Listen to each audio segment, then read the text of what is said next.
You're listening to the AE Alignment Podcast. Every episode, a new conversation about the ideas, research, and people shaping the future of AI alignment. Let's get started. Welcome to the AE Alignment Podcast. My name's James. I'm a research manager here at AE, and I'm joined by Ethan, who led our research into gradient routing. Welcome to the podcast, Ethan.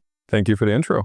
I've been working on this paper, gradient routing, and the paper is Modular Pre-training Enables Access Control, and I'm excited to talk about it. Awesome. Yeah, you want to start with a quick summary, like tell us what is modular pre-training? Yeah. Okay, so paper title has two parts, modular pre-training, access control. The access control is the thing that we're trying to achieve, and the modular pre-training is the way in which we achieve it. And so, yeah, we have a specific training technique that basically like takes little types of components or types of capabilities and says, okay, your ability to do X is located in this particular region of the module, or of the model rather. And this is really useful for the problem that we're trying to solve. In this case, access control of dual use capabilities. So concrete example, you might have a really advanced AI system that knows a lot about advanced wet lab biology techniques. And this is really useful if you're, an ethical biologist, but is also really useful if you want to do bioattacks. And you probably don't want to serve that capability to someone that's trying to use those types of capabilities for something malicious. And the way that we can do that is like inspired by normal historical literature on how you govern dual use, which is if someone is not a bad guy, you don't give them access to this. And if they are a good guy, then you give them access to this. But we need some technical methodology to enable that. And that's where the modular pre-training comes in. Cool. Yeah, I often, when I'm describing what is AI safety or AI alignment research, and an example I often give to people is you don't want ChatGPT to tell you how to make anthrax. So I don't want ChatGPT to tell people how to make anthrax. And I guess this would allow you to have a model where you're not surfacing any knowledge about anthrax when you're deploying it, even though you could to, I guess, like a certain smaller subset. If you're like a virologist, so you're within a CDC or something, that's a type of thing. Nice. So yeah, maybe talk about like what other methods have people tried, and why do we feel so so bullish about like this method? Yeah, well, so if we assume that this is a problem, which I think is a reasonable assumption to make, then the next reasonable question to say is like, why do you need a new method? And if you look at the current landscape of things that you can use to achieve access control, there is a pretty big gap. The things I would mention, maybe 3-ish different techniques that exist outside of modular pre-training. One technique here is what you might call inference-time guardrails. And this is the thing that people tend to use. You literally look at like the prompt that the user is writing. There is some type of classifier, and then the classifier says, okay, this user is in fact asking for for instruction how to make anthrax, that sort of thing. And so therefore reject. And these work okay-ish, but I think it was less than 48 hours that it took for a new jailbreak to come out for Claude 4.6 Opus. So this is a strong indication that like inference time constraints don't work robustly for guarding what would otherwise be like totally removed or suppressed capabilities. And it's fine if it just like makes the model aggressive or something, or just like unpleasant to use. But if it's gating these like existentially dangerous things, like the ability to make anthrax or nuclear weapons or what have you, then probably we need something that's a little bit more robust. So that's category one, and that's like why, very obviously, because jailbreakers exist is not a good solution for this. Category 2 and 3. So category 2 is like, I have a model, I pre-trained it on everything. It knows all of these things, including like potentially bad things. And then rather than just like gating its knowledge and trying to classify and turn that response off, what you do instead is you try to take that model that's initially been trained on everything, and then you do what you would call like post hoc modification to attempt to remove or suppress in the actual model weights its ability to talk about this thing. And this can work. It has similar vulnerabilities to inference time, in that first off, it tends to learn mappings or understandings of what you're not supposed to do that are very narrow. So for instance, it's going to say, hey, when someone puts in a prompt related to anthrax, I am going to start outputting gibberish. But what if someone, for instance, writes this like very cryptic message, which is like the biological agent that, you know, is associated with this particular chemical properties and blah, blah, blah, blah, blah, and never uses the like trigger phrase. Right. And in our like post-hoc unlearning, the lesson the model actually learned was to associate that trigger phrase with poor performance. But if someone is like using jailbreaking techniques in a similar way as you would for inference-time constraints, then that like learned response, which is to be bad, even though it is instantiated in model weights, may be too brittle, too narrow to actually rigorously prevent these types of capabilities from doing it. Which points at another thing, which is that typically those post-hoc modifications aren't actually removing capabilities, but are instead teaching models to suppress capabilities that still persist latent within the model. Right. And one piece of evidence that you have for this is that you can say, okay, once I've applied these post-hoc modification techniques to suppress capabilities, can I elicit them through fine-tuning, for instance? And so what you'll see is that there are post-hoc removal techniques. The famous ones are like gradient ascent, RMU, MaxEnt, and they can work well in certain domains. But if you take a piece of information that you've tried to suppress or forget or remove, and then you just take like a single batch from that, and you fine-tune for 20 steps, essentially the loss on that, once you've applied the post-hoc modification, will be really high. And then after 20 steps, it'll crater right back to what it was before you had applied it. Right. Which shows that like really those removals are, this like removal technique is really just a very surface level suppression that can instantly snap back and be wiped away, which is very different than if the model just fundamentally was ignorant of the thing, in which case fine-tuning wouldn't snap back latent capabilities, but instead it would have to like build those capabilities from scratch, which would be just way more difficult.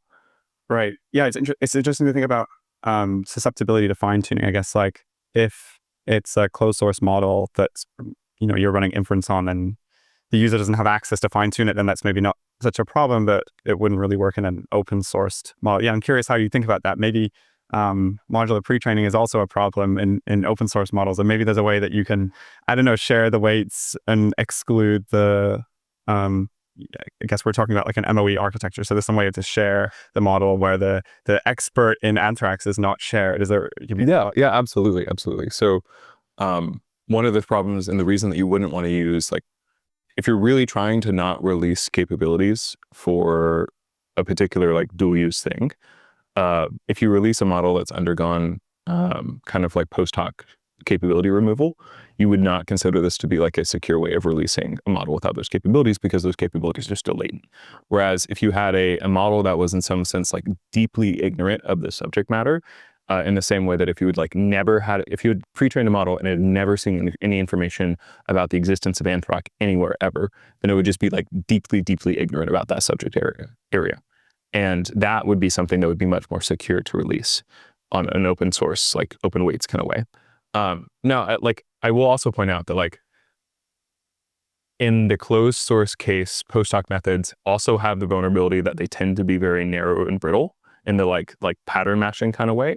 But like, even if you made these post hoc methods like less pattern matchy and did have like a really, really good kind of internalized classifier, that it wouldn't solve the like suppression versus like deep ignorance problem that you would like ideally want to solve. Okay, cool. Yeah, I think maybe one other thing that's worth saying is right now we're talking about a pre-training technique. So the point that we're testing it is this is not like an assistant. This is just kind of something that completes sentences, right? I'm curious how, if you have a sense of, if you were to then subject the model to post-training, either in the case of modular pre-training or these other methods, do we have a sense of how stable the the approach is going to be under a post-training regime, or maybe that's not something you could explore yet? You should ask me in like 3 months. It's an empirical question. So yeah, can you like use these pre-training type interventions of the like method that we've developed, which we'll get into the specifics here in a minute. But yeah, once you've done this and you have this like completions model, can you then turn this like modularized model into an instruct fine-tuned model? And yeah, I have many theories as to like how you do this. I think it's pretty straightforward, but yeah, that's just like some of the kind of more like methods engineering work that has to be figured out. Yeah. I think it's like a month-and-a-half project. So yeah, ask me soon. But before we can, that will help us to maybe fully convince Anthropic and other folks like that you should really do this. Yeah, I mean, I think it's always nice where it's like a lot of our theory of change is we want to develop these techniques, especially for like something that's so object level like this. We want to develop techniques that are useful for people that are doing frontier research to then just implement. And so, or I guess part of our theory of change is that we want to develop these techniques that are useful for people to implement, especially like frontier labs. And so the more that we can just deliver that on a silver platter to them is probably makes that easier. So if I can like end to end provide a methodology that says you use this and at the end you get a like nice instruct like fine-tuned model, that's a good thing. So I think that's like a necessary next step. One thing I wanted to talk about is, so like we like mapped out the space of alternatives and we saw all the problems that we have, but it's a useful exercise to say like, what is the ideal, the target that we really, really want? And there's a method that's called data filtering, which is like, it's kind of silly to even... Rude thing to do, right? Yeah, it's kind of even silly to call it a method because it's just like, don't train on the thing that you don't want to be good at. Never show the model anything to do with anthrax. Exactly. Be able to know about anthrax, right? Yeah, tell me why that's a bad idea. Well, I mean, it's not a bad idea. In some cases, you like absolutely would want to do it. Okay. But there's like practical reasons why you wouldn't do it properly. So assuming that you can actually do that, and you have like a big label data set and you've like properly filtered it out, yeah, like you may really well just like use data filtering. The problem is that in the case of dual use capabilities, we're assuming it's probably part of the problem definition that we want a model that can either be good or bad at the particular dual use capability, depending on that model's configuration. And so the way that you would achieve that with data filtering is that you would have, for instance, if you have one capability, or let's say that you have two different capabilities that you want to gauge, so like biology knowledge and also like cybersecurity knowledge. In that case, you would need to build and pre-train 3 totally separate models. So the model that's good at absolutely everything, the model that's good at just general innocuous stuff plus biology, and then another model that's good at just general innocuous stuff plus cybersecurity. Well, technically 4 if you include like the model that's not good at any of the dual use things. Sure. And so that shows that as you increase the number of like the n of the number of things that you want to support, you have to do on the order of n total separate different data filters runs. And this is really bad if every single training run for like a frontier model costs like $500 million or something crazy. And so now it's like, okay, here's our proposal. Like we're going to multiply your pre-training costs by 5. Like, that's a crazy and bad proposal. So that's what we would say is like as our gold standard that we'd really want to do, is we want to have the performance characteristics associated with having like in total different data filtered runs and being like the number of different auxiliaries that we'd want to support. Yeah.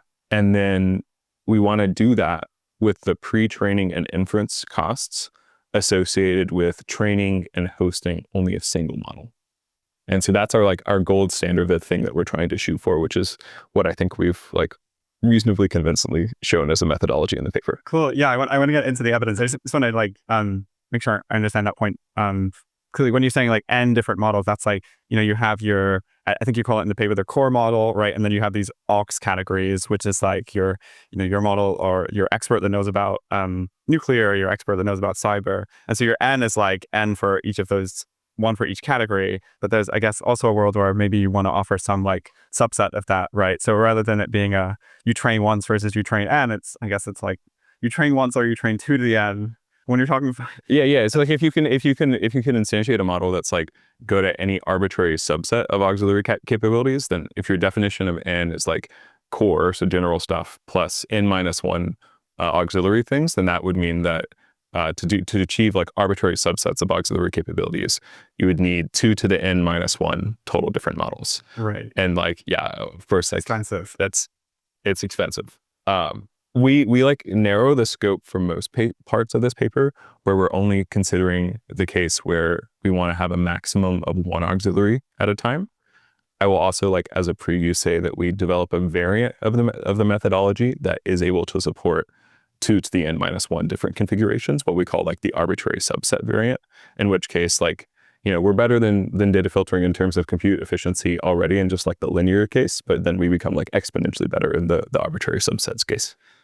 Got it. Okay. I was gonna keep that as a surprise, but yeah, we can spoil it just a little bit. Yeah, we can get to the I want to get to the evidence later, but right now I'm curious, and like, I guess the reason that we do the research that we do at AE is we take this like neglected approaches take, right? And it's, as you say, a lot of the research that we do ultimately is useful if it's implemented at a frontier AI company.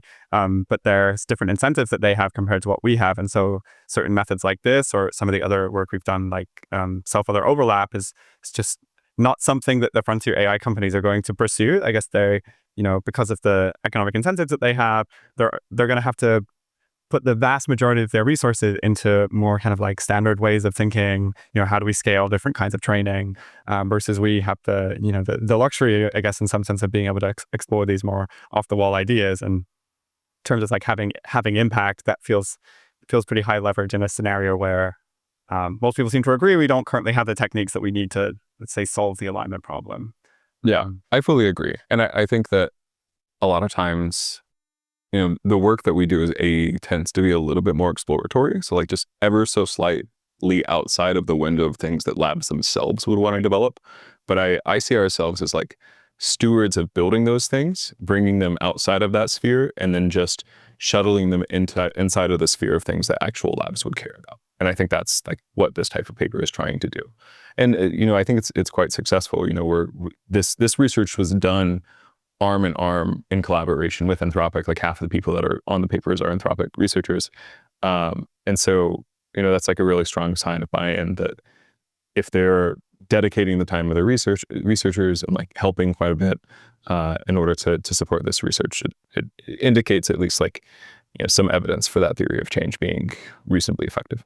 Totally. Yeah, no, I love it. Yeah, other folks at other frontier AI companies, if you want to partner, you should reach out. Yeah, I'd be thrilled. I think it's super satisfying to see the people that are in the room. Yeah. Also, maybe we can talk a little bit more about the results. So you're saying the kind of gold standard that we're comparing against is data filtering. So yeah, maybe you can talk about how how does the performance of a model that's been built through data filtering compare to one that's been built through modular pre-training?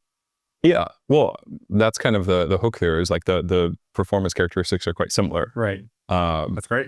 Yeah, and so like that's the way that we structure the paper is we make a number of concrete claims. And the first concrete claim that we make is that for a given configuration of a modular pre-trained model, if we configure it so that certain capability subsets of the model are ablated, then the performance characteristic of that model corresponds to the performance characteristics of the corresponding data filtered model that was never trained on the data that corresponds to the part of the model that was ablated. I know that's like a 17 clause.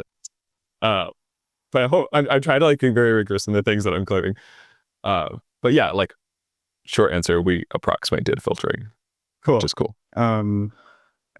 Is there like a measure on for, let's say, fixed data and fixed compute, like the performance? I'm not sure how you measure. I think from the paper there's like the simple stories data set, for example. Maybe you can speak to what is the performance of the like modularly pre-trained model compared to data filtered on an eval like that, or any other eval that you think is kind of representative. Yeah, so we're mostly just thinking about loss-based evals. I think it's a good thing, and like very likely something that'll come up in rebuttals is doing like non-loss-based evals and on our roadmap. But the way that we think about this is basically we say, okay, we have a data filtered model. and it's trained on the stuff that we want to be good at and not trained on the stuff that we don't want to be good at. And then we evaluate it on these two different data sets, which is like the core data set and then the forget data set. Yeah. And what you'll see is that the data filtered model achieves low loss on the core and then high loss on the forget. And then what we'd want to see for the GRMOE model, which is the modular model, the gradient routed mixture, is that for a given configuration, the like loss level is similar to the data filtered model on the forget set, and is similar to the data filtered model in terms of its loss on the core. Now, like the way that we actually think about loss in terms of loss metrics is a little bit more nuanced in the paper. So we don't actually just look at raw measured cross entropy losses on validation. Yeah. It's instead a different metric that like is a synthetic measure, like one level of abstracted above from loss. We call it compute ratio, but the intuitive definition, and I'll read the paper here because I put more thought into it than I can put on the fly. So a compute ratio of R indicates the model achieves a loss equivalent to the baseline after a fraction R of the baseline training compute.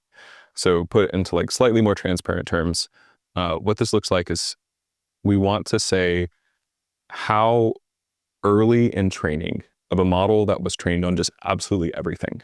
You can think of like that model that was trained on everything, we define as the baseline model. Yeah. So no filtering. And at some point in the training, it gets like a certain level of loss. So like 50% of the way through training, it's at loss level X. Yeah. And then later on, it's at loss level Y, and Y is like lower than X. And so it gets better and better and better over the time. And so what we say compute ratio is intuitively is that we look at the model, a given model, whatever model it is, its performance on that particular data set. And we say, if we look at this performance, how far into the training of the baseline model did that baseline model get the same level of performance that we're getting with this model that we're actually trying to assess? And that's our metric. And so it's like this value that's like, 1 means that we're like as good of the baseline. Right. And then some value less than 1 means that we're like worse than the baseline. And some value like above 1 means that like if you would train the baseline model a little longer, you would have gotten to that level. Right. And the rationale for why you want to measure loss this way is that loss is this very nonlinear metric with respect to capabilities. So you might have like a loss from cross entropy loss from like 6 to 3, and that occurs in the first like 10% of training, and then to go from like 3 to 2 takes literally the last 90%. Right. And so there's like this very, very strong nonlinearity. And so like in the last bit of training, you might be moving cross entropy loss by like 0.00 whatever 1. And that actually results in huge gains of capabilities, but just in terms of raw cross entropy loss, it's just a tiny amount. And so if you're looking at raw cross entropy amounts or losses, it can really be quite deceptive as to like what actual capabilities you're removing and how much you're removing those. And so keeping a metric like this that more accurately captures like performance in terms of compute costs is a much more useful way of measuring capabilities. Is it like a compute efficiency maybe? Like I'm thinking like 2 natural ways to think about comparing 2 models are like sample efficiency, which is I guess given the same amount of data, which model develops the better capability. In other words, like how much information is it extracting from a fixed amount of data. And then another thing would be compute efficiency. That's like if you get fixed compute, like which model ends up being more compute efficient. It seems like it's maybe like slightly more of the latter, or maybe it's a different thing. I think it's more attuned to compute efficiency. I think the way I would think of it is like it's a measure of compute cost. That is that like when you get a performance and of a given model on a given data set, and that compute ratio is 0.5. This says that like your baseline model got that same performance when it was 50% of the way through training, which indicates that like, what's that gap? It was 50%, like 0.5 all the way up to 1.0. Well, if you're doing this like huge amount of pre-training and like let's say that your pre-training run costs $100 million, and then the last part by definition costs like $50 million. Well, then that means that your ability to remove capabilities is equivalent to $50 million worth of compute spend in order to achieve that capability. So that's like really what we're trying to get at, is that, we've removed this much kind of material worth of capability, and here is the terms that you should think of it as. Got it. Yeah. Okay. Cool. So I'm like I'm coming around to like this metric now. Maybe you can say, so what are some examples of the scores that you get of this metric? So again, where one is like perfection essentially. What scores do we get, and maybe how does that compare to? You mentioned earlier there are kind of other methods like MaxEnt, for example. How does our method compare to perfect, and how does our method compare to kind of other ones? Yeah. So it depends on the setting. In the one that matters, which is the realistic setting, which I can kind of define what we mean by realistic in a minute. But in the realistic setting that like simulates with real, reasonably large models and like real actual dual use data, we're able to get pretty close to baseline performance on core. So this would be like 0.97, for instance. So like 97% compute equivalent in terms of core performance. And then when you activate a given subpart of the network, which is a like MOE, which we'll get into like architecture in a minute, we should, then that retained auxiliary capability is going to spike up to 1, sometimes higher than 1. So it's going to be up there in terms of its performance to the baseline model. Now, when we ablate that auxiliary capability, we'll see it drop down oftentimes to 0.2, 0.3, depends on the specific thing that you're trying to ablate. In practice, this is a little bit higher than the corresponding lowness that you get for data filtering. So like a data filtered model, oftentimes you would get maybe a performance level of, 0.15 or so. I'm just kind of gesturing at numbers that are like directionally correct. Yeah. And this like indicates the method is not as robust in its removal of knowledge as like data filtering is, but like it gets pretty close. And especially when you compare it to like the alternatives, it's like really a different order of magnitude. So yeah, that's like roughly the values that we're getting there. The reason that you get like values non-zero in the forget category on data filtering is that there's transfer learning between auxiliary capabilities and core capabilities. So like when you've pre-trained a data filtered model on just stuff that's not related to Anthropic, it's like still knows how to speak English, like still knows some chemistry, that sort of thing. I got you. Okay, cool. So maybe you can talk a bit more about how you're evaluating it. So I know you said the metric there is based on loss.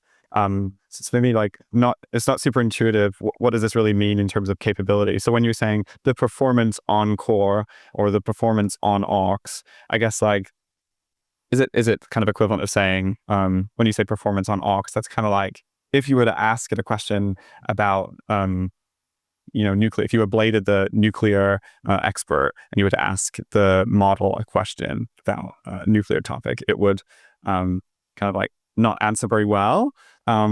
And the way that you're measuring that is just based on the loss. Like, is that a correct characterization, or am I missing something there? Yeah, it's like 98% right. Like the only thing I push back on is like, note that these are not instruct fine-tune models. They're all like completion models. And so you're not like asking a question. It's more of like you're prompting it with like a piece of text. Build a nuclear bomb is continue the sentence, I guess, right? Yeah, that's more like it. So it's like you have some like piece of documentation about nuclear weapons development, and then it's like please continue, and then like is the cross entropy loss on the continuation close to the actual value. Got it. Cool. And so that would be maybe this is not perfectly accurate, but at least intuitively, maybe this is the way to think about it. It's like the certain prompts are going to invoke naturally certain experts, because the knowledge in order to continue like that sentence is going to be held in one expert, versus some of them are just going to come from core, because you don't have, I guess, an expert for every single possible domain. So if it's not, if you have a model with like CBRN as the separate experts, and you ask it a random question about, I don't know, trees, then it's going to just defer to core. And is that right? Yeah, I think so. Yes, it's right. I think a nuance here that is worth pointing out is that oftentimes in mixture of experts architectures, there is this like explicit choosing according to the capability of that expert. Right. It's a little different in that, and maybe that's a good segue into like the architectural discussion. Yeah, let's talk about like because it's like mixture of experts, and then how does GR, MOE, or gradient routed mixture of experts differ? Yeah, similar in principle, but there's maybe like 2 or 3 some important differences. So the first difference is in a normal mixture of experts model, you have all of these homogeneously sized experts. So like, your expert A, B, and C are all the same size. We have something different, which is that we have one core expert, which is like pre-trained knowledge, how to speak English, what are trees, blah, blah, blah. And that expert depends on the setup, but like 8 times larger than these smaller auxiliary experts. That's in terms of like the size of the neural net? Like if you looked at like parameter count per expert. Okay, yes. And the reason that is fine is that the way that we inference is there is this expert that's always active, which is the core. And it's just a question of, do the auxiliaries participate in the forward or not? But the core will always participate in the forward. And so the reason that we make the core so much bigger is that it like needs general purpose world knowledge. And the reason that we can make these auxiliaries small is because those auxiliaries don't need to relearn how to speak English, for instance, because they always get activated in the forward pass this at the same time as the core is, because the core is always active. And so because of that, you don't have to like redundantly learn how to speak English. You can just like have the auxiliary actually only contain the information related to like nuclear weapons or Anthropic or whatever, because they're like working in conjunction. It's really like more of an augmentation of core capabilities rather than like recreating them.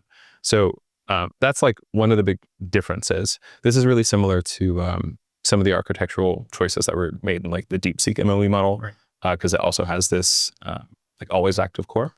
And then the other thing that's probably quite different, besides like the training methodology, which we should get into in a minute, the other thing that's quite different is the way that we combine activations per experts. So in a typical MOE, you'll have some type of like gating mechanism that says like, okay, based off of the activations that are going into this block, we're going to look at like all of the things that are coming out, and then we're going to do some type of gating to like combine, or like depending on your setup, typically Inference-time, you'd like choose a specific one.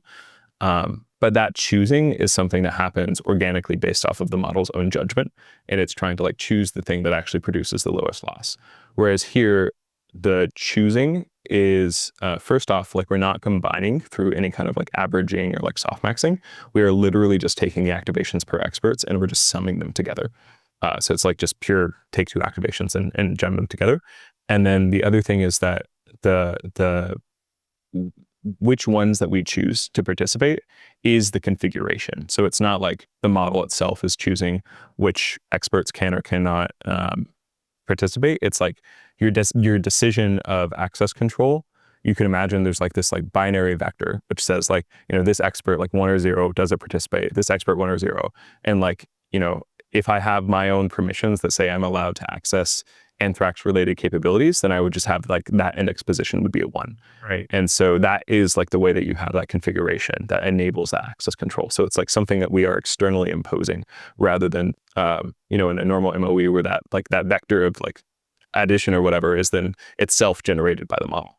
Here, it's more like outside imposed. So that makes sense to me on inference. You can just, I guess, like, the model that you deploy just always has 0 in that vector that you're talking about next to the kind of nuclear expert. So every time it runs inference, it's going to 0 out any knowledge that's coming from the nuclear expert. But from a training perspective, I guess you have to like backprop the, you have to route the gradient, I guess, into, like partly sometimes into core, or maybe sometimes into just experts. I guess you're doing some kind of like loss masking there. How does that work on the training side?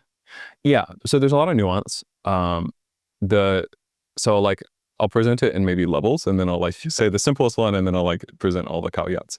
So the simplest version here is that, let's say that you're training on a batch that's labeled core. And so it's just like general, like Wikipedia, that sort of thing.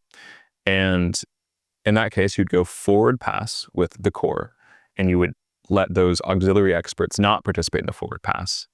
And then in the backward pass, you could say that you're like freezing all of the parameters in the auxiliary so that technically you don't have to, because like they wouldn't get any grading anyways because they didn't participate in the forward. Yeah. But like effectively we're freezing the parameters and all of the auxiliary experts. And then we only update the parameter and the core expert. Totally. That seems simple enough. It's like if it's not to do with any of the experts, you just like, it's effectively like the model is just that core expert. Yeah. Well, and then the other side of this is if we have a batch that's labeled as one of the auxiliaries, say for instance, nuclear. Okay, so we go forward, and in the forward pass, remember the core always participates in the forward pass. So you're having the core participate in the forward pass.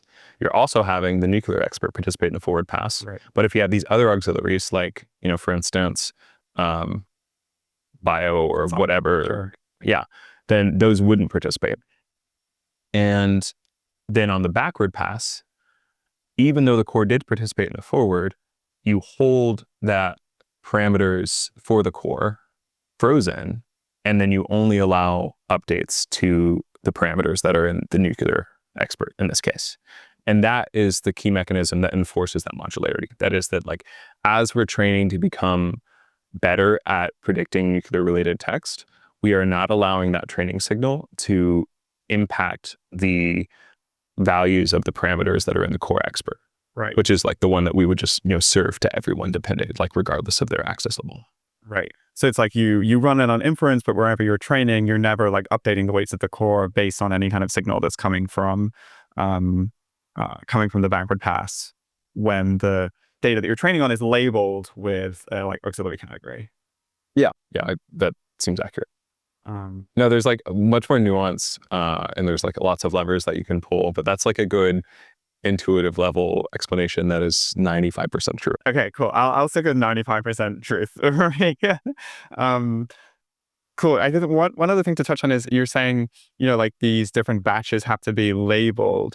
So I guess this is distinct from data filtering, which is going to be more computationally expensive because you're going to, as you say, you have to train distinct models, but there's still some cost associated with maybe doing the labeling compared to having unlabeled data. Like right now, when large pre-training runs are happening. I assume there isn't any kind of like category labeling that's happening. So again, like I guess an implementation detail would be around if this were to happen at a frontier AI company, what's the cost of doing that labeling, and how, I guess, would you have to label all of your data, or like what would that look like? Yeah. So I guess data filtering also implies that you have labels, right? Because like you have to have labels in order to determine what it is that you're filtering out. But it's really true, right? Where it's like you have these like huge, like multi terabyte, data training sets. Yeah, the whole internet Dice into these different labels. Right. And so it's like, yeah, you have to like run some type of classifier on every single chunk, and like that's really expensive, etc. Though like maybe not as expensive people think, because there's been a lot of research in making it practical recently. Okay. But yeah, it's an open question about what percentage of labeled data can you get away with. So we can only do so much in one paper. This is probably the like very next thing that we're going to study. So we'll probably study like that question of, if we don't have perfect labels in our data, can we get away with like a much lower percentage? So for instance, can we only label 5% of our data or something like that? And I don't know what the actual percentage will be. And can we still get similar characteristics to the data filtered model when we train GRMOE with only a like small percentage of labeled data? In that situation, the unlabeled data, you would do the backward pass just to core. So you would essentially, no, this is not exactly what it's like, but are you like crossing your fingers being like, I hope the unlabeled data doesn't have like nuclear in it, or... No. So I think we assume that the unlabeled data does have nuclear. Okay. And yeah, you would, I can like speculate more on the way that you would do this. I have lots of like hypotheses as to what the proper way to set up training on unlabeled data would be in terms of like what participates in forward and backward. But maybe that's like slightly out of scope, because it's like an open research question that we'll probably figure out. Sure, it's okay. This is just a podcast. Not going to ICML. Oh gosh, yeah. Like, so here, reviewer, close your ears. But yeah, it's an open question. There are some reasons to be bullish on this. So this is not my paper, but 2 other papers that have been recently published around gradient routing as a general topic, this kind of like idea of data-dependent parameter freezing in order to modularize things, have shown what's referred to as the absorption effect. And so this idea of the absorption effect is basically that when you have a small percentage of data labeled over the course of pre-training, that the modularity induced by that amount of labeled data that you do have tends to have this like weight or momentum to it that allows that modularity to persist, even if then later on throughout the rest of the training, you are training on unlabeled data. And I think the intuitive take for this is that like, okay, I set up some like modularity, and maybe it's like GRMOE or it's some other kind of type of modularity through gradient routing. And then later on, I'm training on data that I know some of this data that's unlabeled is like nuclear or whatever, and I know some of it is core. But naturally, as I'm doing gradient updates, the parts of the network that are going to receive the strongest gradient updates are going to be the ones that were already specialized to be responsible for functionality of that. And so in that sense, like you can really think of this modularization as being like perpetuating even when there aren't explicit forces that are enforcing modularization through data-dependent parameter freezing. That is like the phenomenon that's called the absorption effect, and why you can get away with lower labeling percentages. We haven't looked at that empirically in our particular setup. That like literally, that's probably going to be the next paper. Yeah.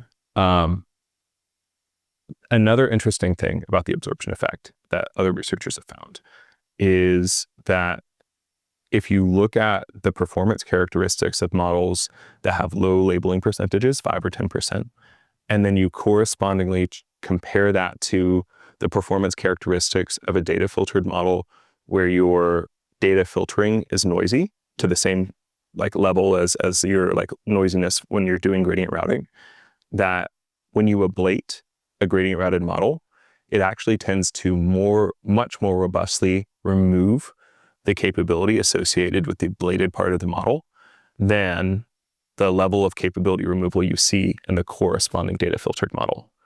And that's stable in some. Yeah, well, it's because that whole like perpetuated modularity thing, whereas in data filtering, there is no modularity that's enforced. And so it's just, you have these noisy labels, some of them are mislabeled, and then those like that mislabeling then gets spread widely across the network.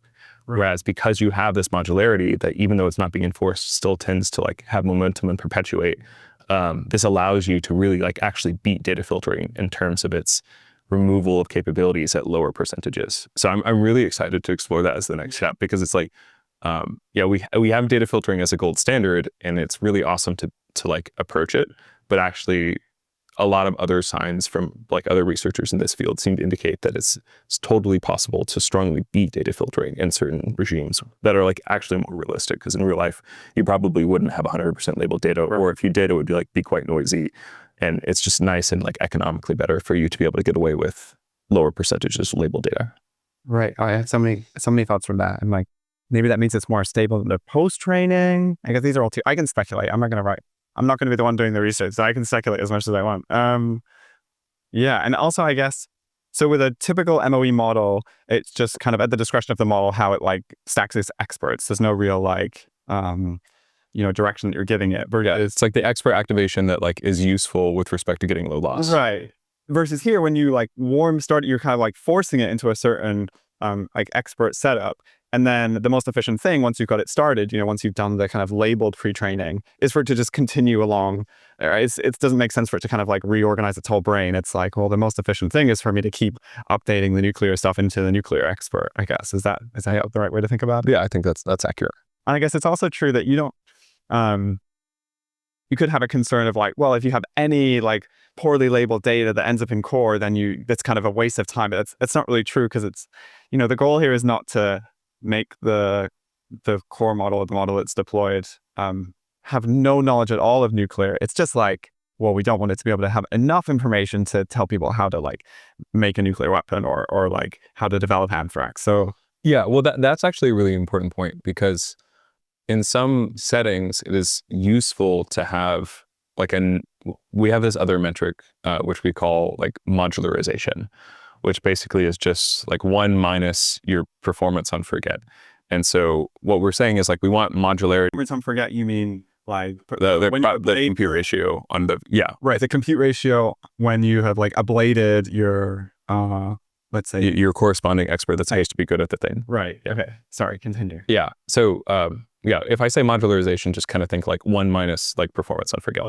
And so like, we want modularization to be high.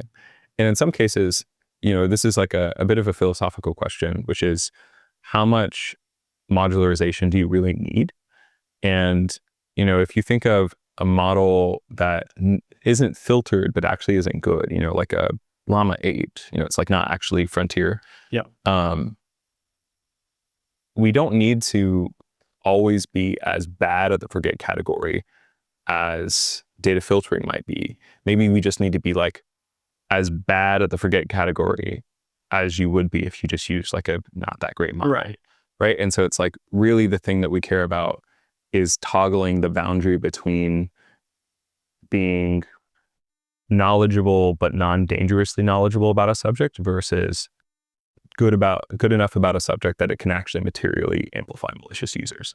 So it's like the practical bounds give us this wiggle room that you actually wouldn't necessarily have if you were purely adopting a data filtered approach. And we actually take advantage of that partially to like get better performance, because if we allow for a little bit of what you might call like leakage or spread of these auxiliary capabilities into the core, then what we find is that we can really get better performance on all of these auxiliaries than you might get on just the data filtered model. And the intuition for that is that, let's say that you have a bunch of different auxiliary capabilities and there's some transfer learning between these auxiliary capabilities. So maybe you have like, biology, and then you have like advanced like coding. And there is like some overlap in the sense that there's like quantitative biology that uses like lots of statistics and coding knowledge. And so there's like a little bit of transfer learning between the two. And so what you'll see is that if you have a data filtered model that's trained on just core plus bio, and you have a data filtered model that's trained on just like core plus code, that its performance on bio is going to be worse than the baseline model that's been trained on core, bio, and code. And that's because the baseline model has some transfer learning between core and code that enables it to like get better than like you would be if you were just trained on bio alone. And so because we allow a little bit of like leakage into the core of these auxiliaries, from these auxiliaries into the core when we're doing GRMOE training, this allows us to take advantage of transfer learning between auxiliary capabilities while still like preserving amount of modularization that is useful with respect to enabling access control. And that's not something that you can really do in normal data filtering. Got it. Cool. Yeah, I'm excited to talk about kind of next steps. Maybe you could talk about like how well, I know this is something we're exploring, like how big of a model have we trained so far? Yeah, I know we're exploring like furthering that, and any other like next steps that you haven't talked about so far that you're kind of like interested in exploring in this space. Yeah. Okay, so this is also really important in terms of like praxis, right? Because if you're trying to be convincing to Frontier Labs, and specifically like the pre-training team within Frontier Labs, you need to do something that's not just like, oh, I've built a toy like 20 million parameter model and like, please implement this in your like multi-trillion parameter model. Yeah, like it would be insane to do this. And so you need to make some argument that is reasonably convincing that if you continue applying this technique at like real frontier scales, that it's going to continue working. And so that's like the whole justification for like scaling law type studies. And so we have, that is like, I think that's our claim, I don't know, towards the end of the paper. It's like our last figure. And there's some Twitter post by some researcher at one of the frontier companies say they like don't look at papers unless there's a graph, right? Yeah, if there's not a scaling law graph, we just like throw the paper in the bin. I've heard that directly. There's a lot of papers. You gotta choose somehow. You have to be choosy, and it's like what's worth your time. So yeah, like scaling law is like important, and just like from a praxis of trying to create change kind of way. Yeah. But it is like a legitimate technical concern, and you want to make sure that it actually works. So what we explored in this paper is from 50 million parameters, and this is in like the realistic data set setting where we have actual like dual use capabilities, which by the way are just like scientific papers associated with, you know, virology or papers associated with like nuclear physics, that sort of thing. And in that setting, we scale from 50 million parameters all the way up to 2 billion parameters, which is like obviously still below frontier. But what we see is like consistent scaling, where we have the corresponding data filtered model, which we know does work at frontier scale. And we see that the performance kind of tracks quite well alongside the data filtered model. So we scale in a way that's really similar to data filtering, or at least like with respect to the things that we care about. Yeah. And this is a good sign because you can just like extrapolate those curves out really well. It's better if like we go even further. So that's one of the things that we're planning as like a next step, and hopefully we'll have pretty soon, which is like an 8 billion parameter scale, just to have like a far right data point on that graph and like really pound the point home.